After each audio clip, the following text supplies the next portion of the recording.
دوو میوانم لەگەڵا بێت یشترا ماژەم بۆ کرد کە دکتۆر دڵزار ساڵح شرۆڤەکاری تایبەتی کوردستان 24 لەگەڵمانە مێنێتەوە لە ستۆدیۆ لەگەڵمانە هەروەها دکتۆر هاوژن عومەر شارەزای پەیوەندی نێودەوڵەتیەکان ئەویش لەگەڵمانە دکتۆر بەخێر بیت ستۆدیۆ کوردستان 24 دکتۆر ئێوەش بەخێر بێنەوە زۆر باشە دکتۆر هاوژین لە ئێوە دەست پێ بکەین پێشهاتەکان گەرم و گوڕن وەک لە هەواڵەکانە بینیمان هەردوو لە شەپۆلی هاویشتنیم و شەک و درۆنیان بۆ یەکتری ڕاگەیاندووە ئەمڕۆ ژمارەیەک هێرشی چڕ کراوەتە سەر یەکتری لە عێراقیش دیسانەوە ژمارەیەک هێرش بۆ سەر ناوەند و دامەزراوە جیاوازەکان هەیە ئەمەوێت لەسەرەوە قسە بکەم زۆر هاوارکرا کە عێراق لەم شەڕەوە نەگلێنرێت بەڵام وەزانم هەنگا وردە عێراق تووشەکری لە شەڕەکە لە ڕاستی عێراق لە بارودۆخەکی ئالۆزە ئەوەی کە لە ڕابردوو بۆ عێراق چوە سەر لە شەڕی 12 ڕۆژە پێناچی لەو شەڕی ئێستا بۆی بستە سەر عێراق لە ڕابردوو سیاسەتی دەتوانین برین استراتیژێتی دوو دەوڵەتی پێڕاو دەکەن دەوڵەتی فەرمی ئەوەی کە خۆی بێلایەن دەگری یان هەندێک جار بەلای ئەمریکایدادا هەندێک جار بەلای ئێران و دەوڵەتی قوڵ هەیە لە عێراق دەوڵەتی قوڵ ئاشکرایە دەوڵەتەکە وەلایی لە بۆ ئێرانە یان پرۆکسیەکانی ئێرانە لە ڕابردوودا عێراق ناوچەکی خۆڵەمێشی بوو لەو ململانی و پێکدادانەی کە لە نێوان ویلایەتە یەکگرتووەکانی ئەمریکا و ئیسرائیل لەلایەک و ئێران لەلایەک بوو بەڵام لە ئێستا لەو شەڕی ئێستا ئیتر ئەوە بۆ عێراق ناستە سەر بە خۆڵەمێشی ببینێتەوە بەڕەنگ دەبی خۆی یەکلا بکاتەوە و ڕۆژ بە ڕۆژ زیاتر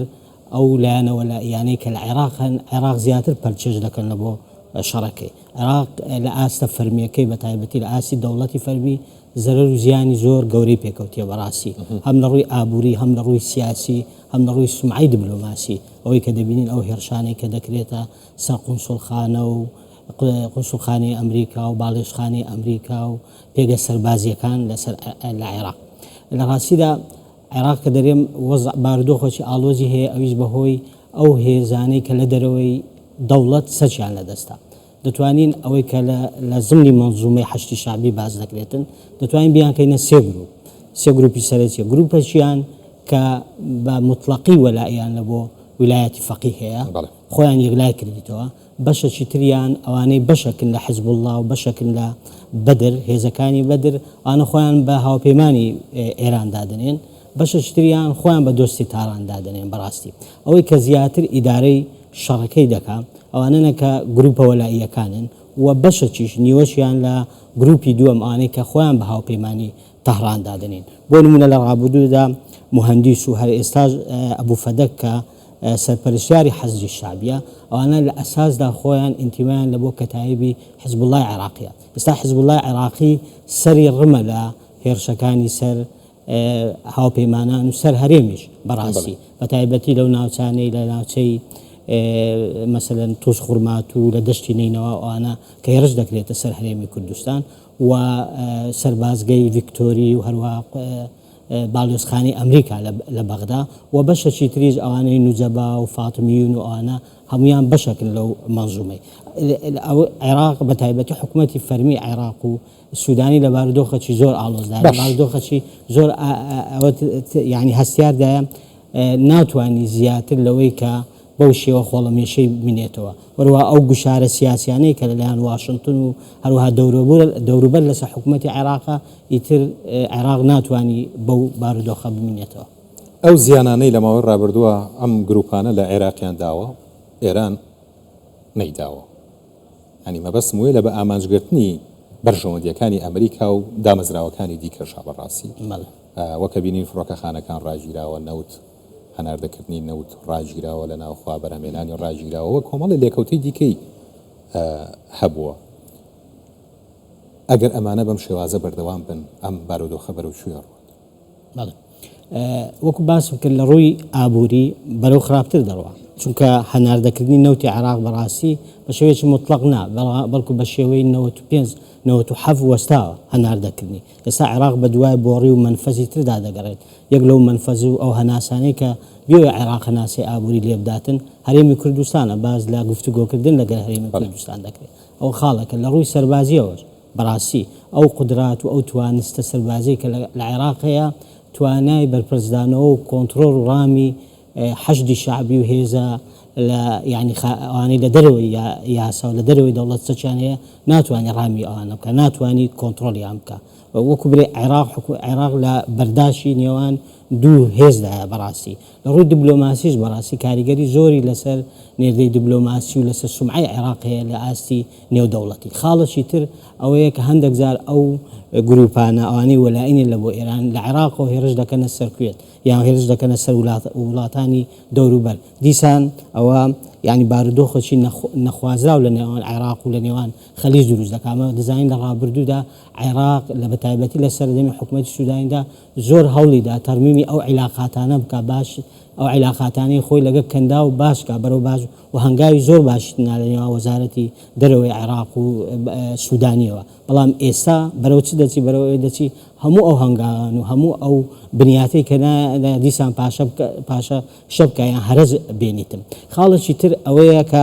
ئەو گروپانە لەسەر ئاسی خۆی ناوخۆی عێراق دەکەنە ئامانج. بەڕاستی ئەوە عەسەبی شریانی اقتصادی و سیاسی و دیبلۆماسی لە عێراق دەکەنە ئامانج. ئەوەش لەلایەن ئێرانەوە استراتیژیەکە دابەش کراوە. مثلەن حزب الله تایبەتمەندە بە شەڕی ڕاستەوخۆ لەگەر ئیسرائیل، بەڵام گروپە وەلاییەکانی عێراق تایبەتمەند نینە بە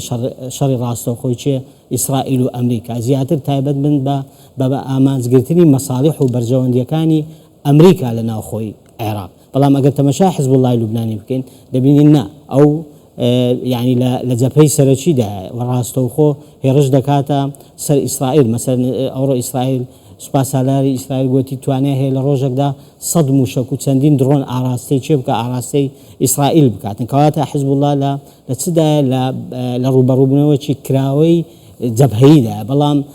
وەلاییەکانی عێراق ئەو هێزانەی لە دەرەوەی یاسا چەکیان پێەیە لەو بەلەردانینە بە شێوەیەکی ڕاستەوخۆ بۆیە زیاتر ئەو زیانانەی هەیە ئەو ئامانجگرتانەیە هەیە لە ئاسی ناوخۆی عێراق. ئەوەش لێککەوتەی زۆر خراپی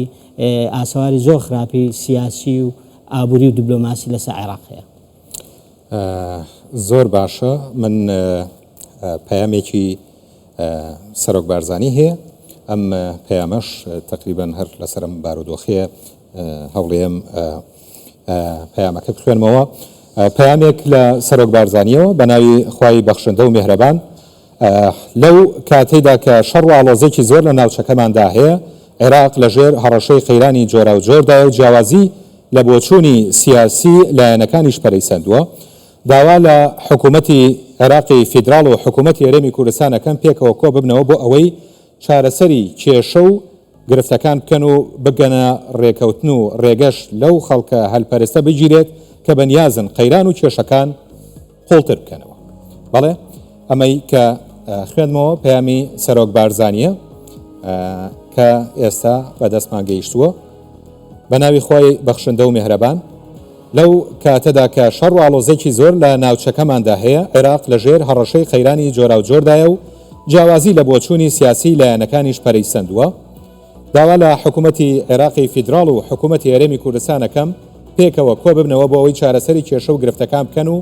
بگەنە ڕێکەوتن و ڕێگەش لەو خەڵکە هەلپەرستە بگیرێت کە بەنیازن قەیران و کێشەکان قوڵتر بکەن.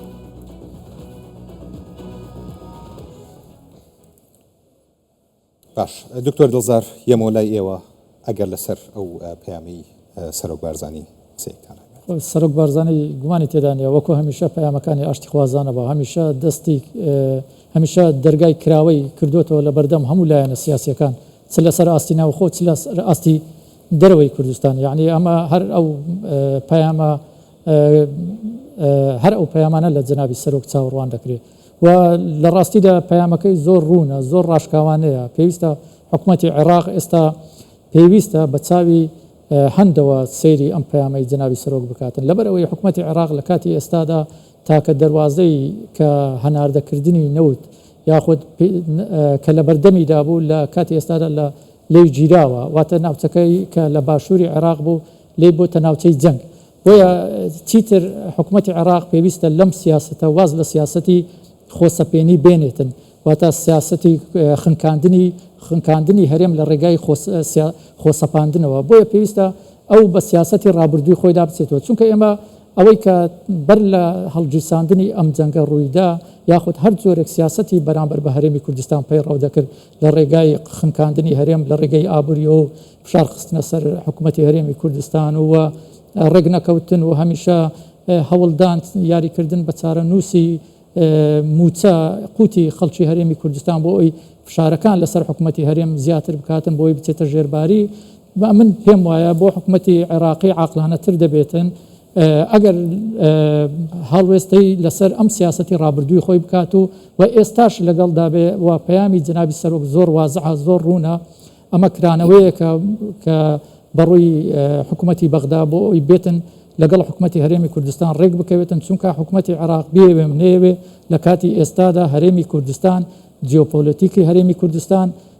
تاکە دەواازەی ڕزگاربوونی عێراقا لە قەیرانێکی ئابووری گەورە کە ئەگەر ئەم جەنگە بەردەوامی هەبێت و نەبێتن دووچاری دەبێتەوە لەبەر ئەوەی هەروەکو جنابی دکتۆریش باسی کرد ئێستا لە کاتی ئێستادا عێراق لە ناوخۆیی دووچاری کێشە و پەلاماری هێزە ناوخۆیەکان بۆتەوە هەم هێزە پرۆکسیانە کە ڕۆژانە پەلاماری هەموو بنکە و بارەگاکانی هاوپەیمانانی عێراق دەدەن کە ئەمریکای وڵاتانی ترن تەنانەت گەیشتۆتە ئاستی قونسڵخانەکانیش بۆیە ئەمە وا دەکاتن حکوومەتی عێراق ئەگەر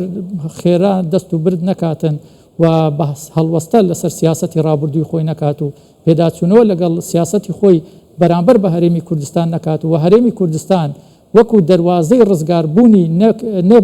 نێڕوانێتن لە هەرێمی کوردستان پێم وایە لە داهاتوودا دووچاری قەیرانی نەک هەر ناوخۆی لە ڕووی ئابووری بەڵکو لە ڕووی سیاسیش دەبێتەوە و ئەمەش وا دەکاتن دووبارە عێراق دەگەڕێنێتەوە سەردەمی دوای 2003 کە بەردەوام کێشەی سیاسی هەبوو و حکوومەتەکان یەک لە دوای یەک دەکەوتن و نیان دەتوانێت تەمەنێکی درێژ بێن چونکە ئەم سەردەما دەبێت ئەوان بزانن بەسەر چووە ئیتر سەردەمی ئەوە نییە یاری لە نێوان ئاگر و ئاو بکەیت تۆ دەبێت بچیتە بەرێک تۆ یان دەبێت بچیتە ناو ئاگرەکەیان ناو ئاوەکە جا ئەگەر مرۆڤی عقلمەند هەڵبژاردن بکاتن گومانی تێدانە لە ڕێک ئەگەر مردنی لە بەردەما بێتن دەچێتە ناو ئاوەکە بۆ ئەوەی هەر بە سەلامەتی بخنچێ بۆیە حکوومەتی عێراق ئێستا باشترین ڕێگا و باشترین دەرچە ئەوەیە پەیوەندەکانی لەگەڵ هەرێمی کوردستان پێداچوونەوە بکاتن لەبەرەوەی هەرێمی کوردستان چیتر ئەو هەرێمە نییە یعنی بە چاوی پاڕانەوە سەیری دەوروبەر بکات سەیری وڵاتانی زلهێزەکان بکاتن کە بێن بمان پارێزن بەڵکو جیۆپۆلیتیکی هەرێمی کوردستان هەڵکەوتەی شوێنی جوگرافیای هەرێمی کوردستان گرنگی و تایبەتمەندی خۆی هەیە پێویستە هەرێمی کوردستان لە ڕووی سیاسەتی نێودەوڵەتیشەوە و لە ڕووی سیاسەتی هەرێمیشەوە و لە ڕووی سیاسەتی ناوخۆیشەوە کە لەگەڵ عێراقا پێداچوونەوەیەکی استراتیژی بکاتن چونکە ئێمە دەبێ وەکو هەرێمی کوردستان وەکو جیۆپۆلیتیک پشکمان هەبێتن لە هەموو ئەو پێشهاتە سیاسیانەی کە لە داهاتوودا لە کاتی ئێستا و لە ئایندەدا لە ناوچەکە ڕوودەدەن ئێمە چیتر ئەو هەرێمە نینەکە هەمیشە بە چاوی ڕەحمەوە سەیری وڵاتان بکەین کە بەزەیان پێمان بێتەوە بۆمان پارێزن نەخێر ئێمە لە کاتی ئێستادا دەتوانین ڕۆڵی باڵا بژێڕین لەوەی کەوە عێراق کە وڵاتێکی دەوڵەمەندە بنەوە جغرافیای هەرێمی کوردستان جیۆپۆلیتیکی هەرێمی کوردستان دەتوانێت بەشێک لەو قەیرانە وزەیەی کە لە کاتی ئێستادا جیهان ڕوبەڕووی بێتەوە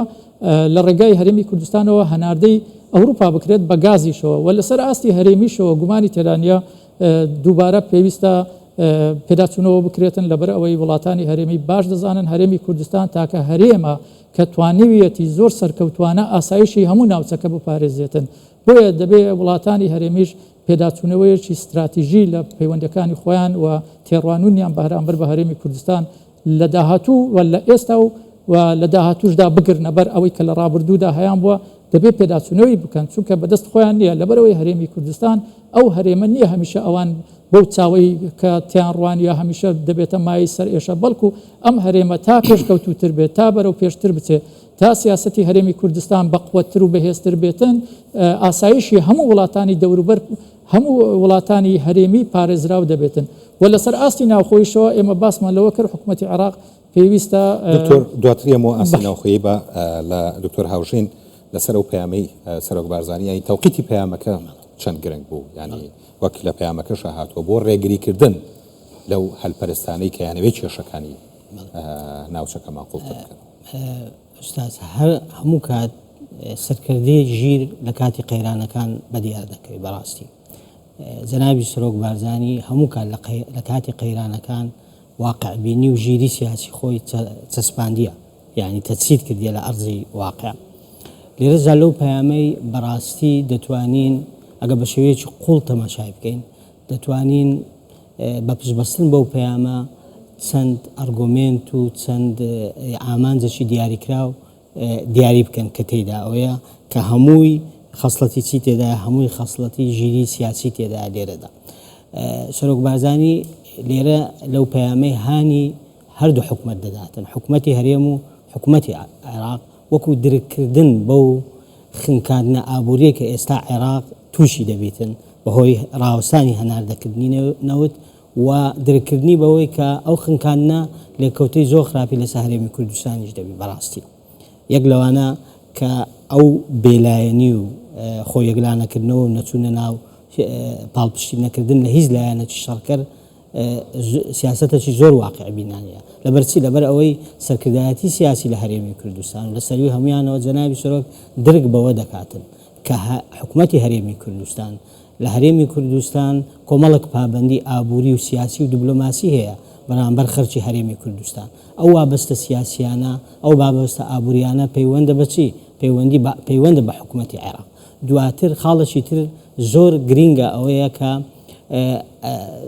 جەنابی سەرۆک هەست بەوە دەکاتن کە هەتا ئێستا ئامانجی ویلایەتە یەکگرتووەکانی ئەمریکا بە شێوەیەکی دیاریکراوی سەرۆک ترەمپ لەو شەڕە دیار نییە هەموو شەڕێک ئامانجێکی دیاریکراوی هەیە بەڵام ئەو ئامانجە لەوانە بی کۆمەڵک ئامانج هەبی لە کاتی مفاوەزات و دانوستانی دیبلۆماسی و سیاسی بەڵام دەبی شەڕ یەک ئامانجی هەبی بەڵام ئەو شەڕە لە ئاستی ویلایەتە یەکگرتووەکان دیار نییە خاڵەشی تر ئەوەیە لە کاتی شکستێنانی حکومەتی ئێران بۆ نمونە وەکو گریمانە لە کاتی ڕوخانی حکومەتی ئێران چێ بە شێوەیەکی سەرەکی مستەفید دەبی لە ڕوخانی ئەو حکومەتەی ئەوانەی کە چونکە شەڕەکە بەڕاستی ئەمە دەبی تەمەشای بکەین کە شەڕێکی مەزهەبیە شەڕێکی نەتەوەییە لە نێوان دوو مەزهەبی جیا ئەو تابعی وەرگرتیە لەو حالەتەدا چێ سوودمەند دەبی سونە لە ئاستی عێراق سوودمەند دەبی ئەوان خۆیان بە میراتگری مێژووی حکومەتی عێراق دادەنێن و لە 2003 کە ئەو پاشەکشەیان کردیە لێرەش دیشان ئەوە خاڵێکی گرنگە یعنی کورد کە خۆی نەخاتنەوەی دواتر لە ئاستی نێودەوڵەتی ئایا چ گرنتێکەیە ئەگەر هەرێمی کوردستان حکومەتی هەرێمی کوردستان چۆ پاڵپشتی ویلایەت ئەو خاڵیان زۆر گرن چۆ پاڵپشتی ویلایەتە یەکگرتووەکانی ئەمریکا ئایا گرنتیەکانی پاراستنی هەرێمی کوردستان چییە و دەستکەوتی دوایی ئایا ئەو قەوارە لە فدرالیەوە بەرەو کۆنفدرالی یان دەوڵەت دەچیانە ئەوانە هەموو خاڵی زۆر گرنگن لە بۆ ئەوەی کە هەواڵی نوێ هەیە هەواڵی نوێ هەیە ئەگەڕێم وڵات دواتر کەمێک پێش ئێستا بۆ جاری سێم بە 4 موشک هێرش کراوەتە سەر بنکەی پاڵپشتی لۆجستی و دیبلۆماسی لە بەغدا ناسراو بە بنکەی ڤیکتۆریا و هێرشیش کراوەتە سەر قەزای مەحمودیە نزیک لە بەغدایە هاوکارم شوان جەباری لە بەغداوە لەگەڵ مەبێ شوان ئەگەر زانیاری زیاترمان لەسەر ئەو هێرشانە بدەیتە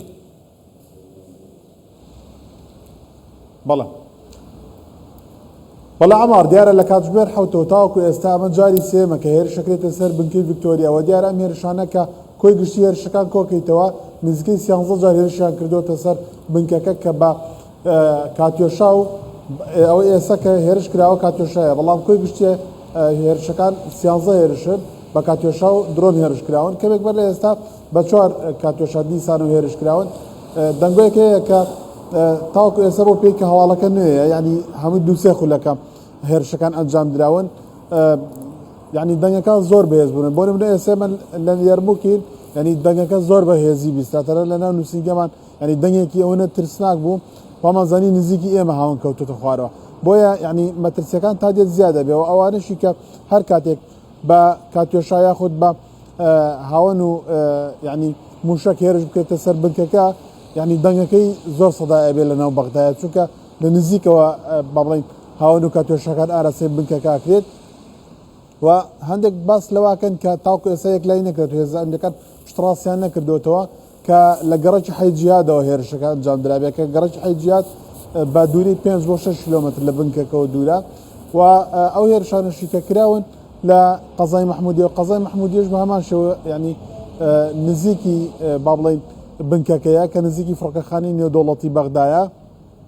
هەندێکی ئاماژە بۆکە کە لێش و هێرش ئەنجام درراوە بۆیە تاکو ئێستا ڕوون نییە شێوازی هێرشەکان چۆنە بەڵامەوەی کە گرنگە ئاماژەی پێ بکەم یعنی بە بەردەوام لە ئێوارە وەکو شەوەکانی ڕابردوو ئەم جۆرە هێرشانە بۆ سەر بنکەی ڤیکتۆریا ئەنجامە دێت و ئاوکات مەترسی زۆری شێ لەسەر ئەو ناوچانەی چواردەوری بنکەکەەوە لەسەر فڕۆکەخانی نێودوڵەتی بەغداد چکار کەمێک بەر لە ئێستا لەگەڵ لێدانی باڵین بنکەکەیە بە سیستەمی سیرام وەڵامی هێرشەکان دراوەوە بەرپرچیان دراوەوە و هاوکات زەنگی ئاگدارکردنەوەش لە فڕۆکەخانی نێودوڵەتی بەغدا لە بنکەی ڤیکتۆریا تەنانەت لە سەفارەتی ئەوریچیش تێدراوە چونکە ئەمە مەترسی و بەردەوام دووبارابنەوە. باشە شوان ئەو هێرشانەی چه گروپەکانی کەنە سەر ناوچە جیاوازەکان چه ئەوانەشی کرایە سەر گروپەکان لە نێو بەغدا چەندێک کاریگەری لەسەر ژیانی ئاسایی خەڵک لەوێ دروست کرد.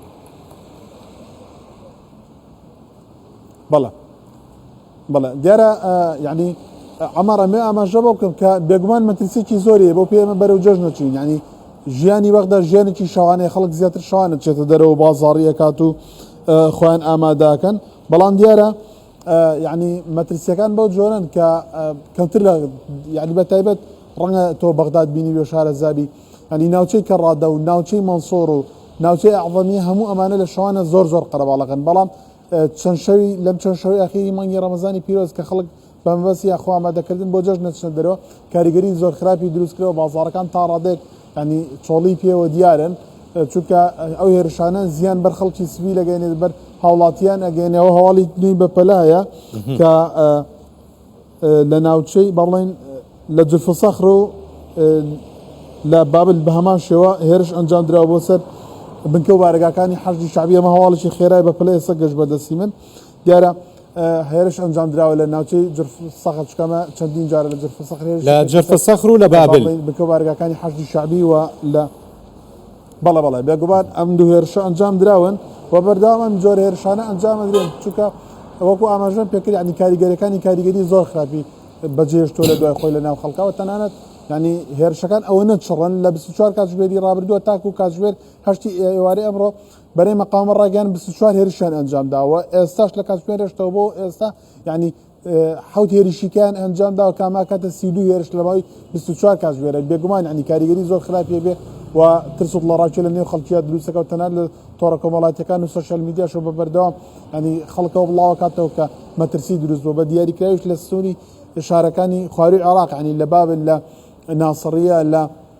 کەربەلا و نەجاف لەو شوێنانەی کە بارەگەی سەرکی حەشی شعبێن لێوە دیاریکراوی لە ئەنباریش بە هەمان شێوە ینی لە هەموو ئەم ناوچانە ئاماژە بۆکەن کە مەترسیە کە قەیران دروست بووە کە نۆرەی سوتەمەنی بنزین و غاز ینی دروست بووە لەو شارانە چکە لەو شارانە لە ماوەکانی ڕابردووی قەیرانێکی بنزین و غازی ماڵانی تیانە بۆ ئێستا قەیرانیشی دروست کردووە و ئەمە لە کاتێکێکە خەڵک ئامادەکاریەکە بۆ جەژنی ڕەمەزانی پیرۆز.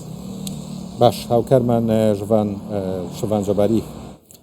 بەغداوە لەگەڵمان بووی سپاس بۆ تۆ زانیاریەکی نوێ هەبوو بێگومان دێنەوە لای تۆ شوان. دکتۆر وەکە بینین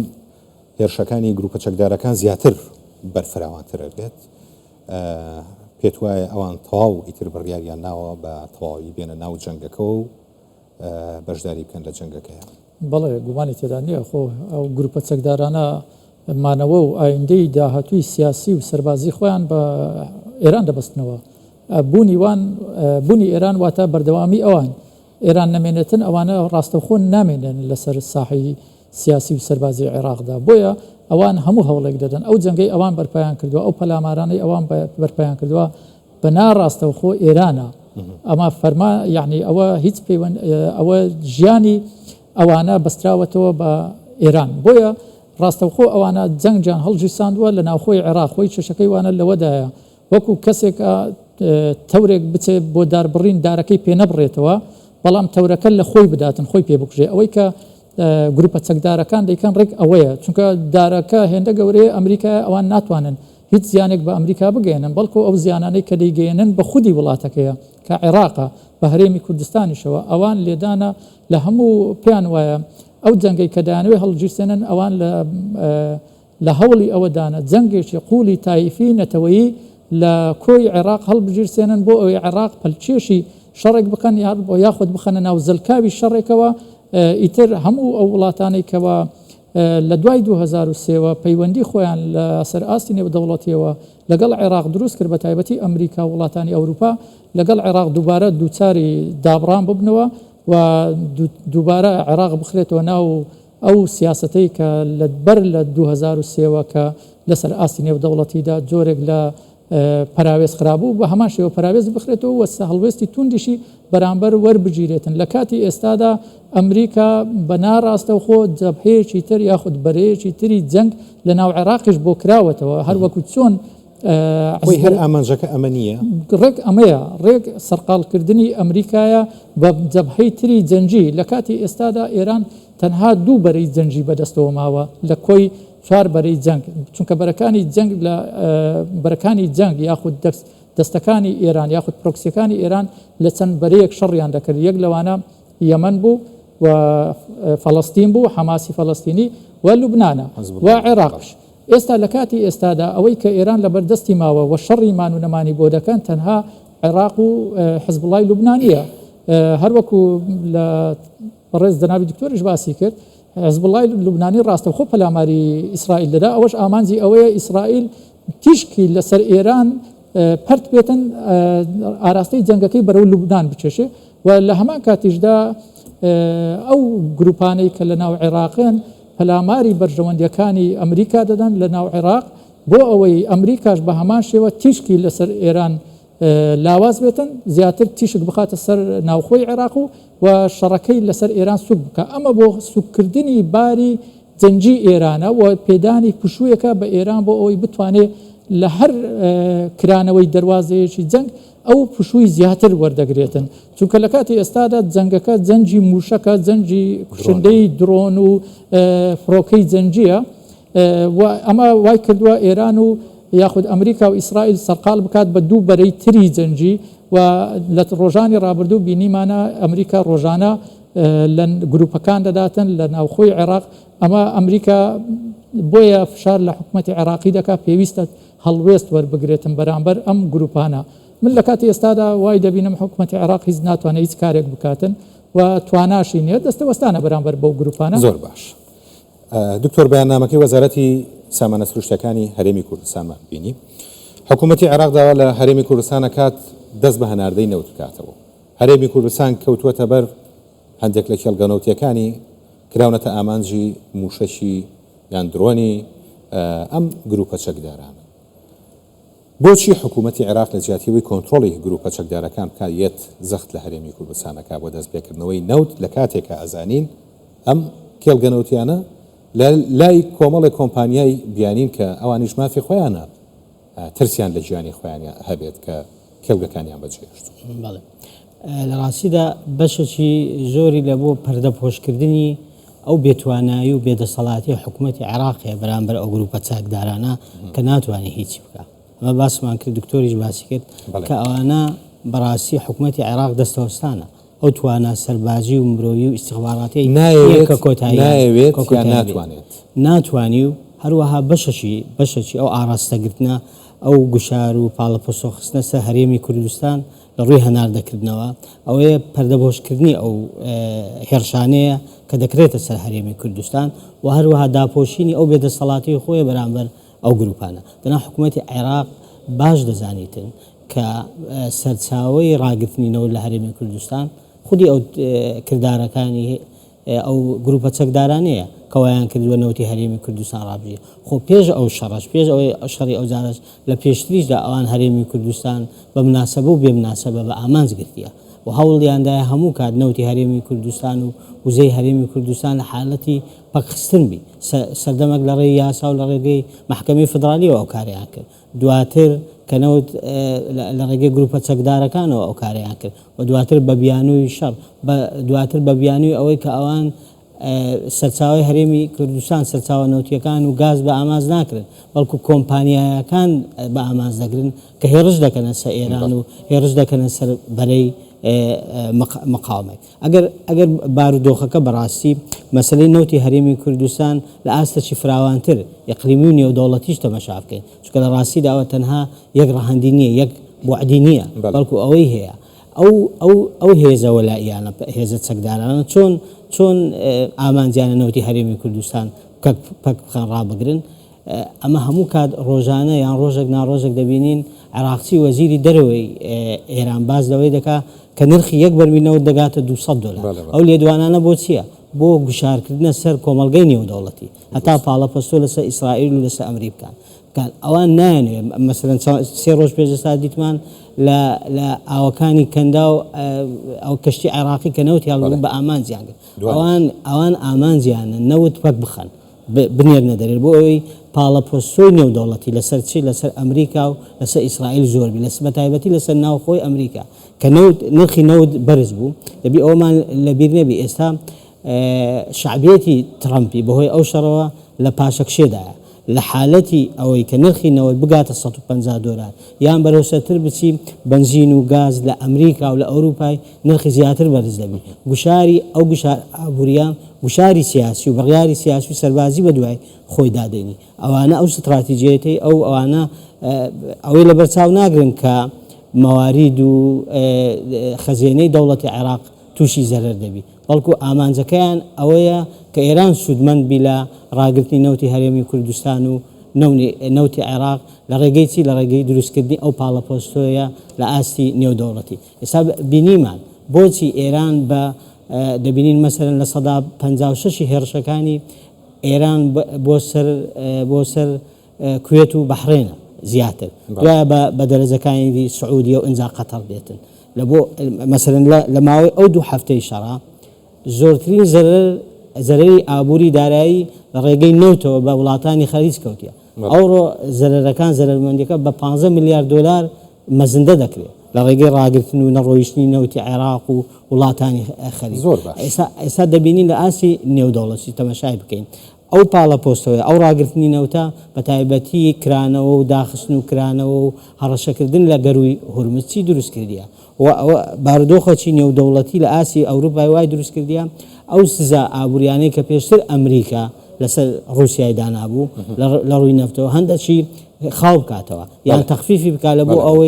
بۆ ئەوەی ئەو عەجزە لە بازاری نەوتێ لە بازاری وزە هەیە کەم بکاتەوە دواتر هانی فەڕەنسا و هانی بەڕیتانیا ئەوانە دەدا کە خەزێنەی ئیستراتیجی خۆیان لە نەوت و لە گاز بەکار بینن هەتاکو سەدی چ بکەن ئەو فەراغ و ئەو بۆشاییەی بکەنێ لێرە تاقە ئەمنی تاقە زۆر گرینگە زۆر کاریگەری هەیە لەسەر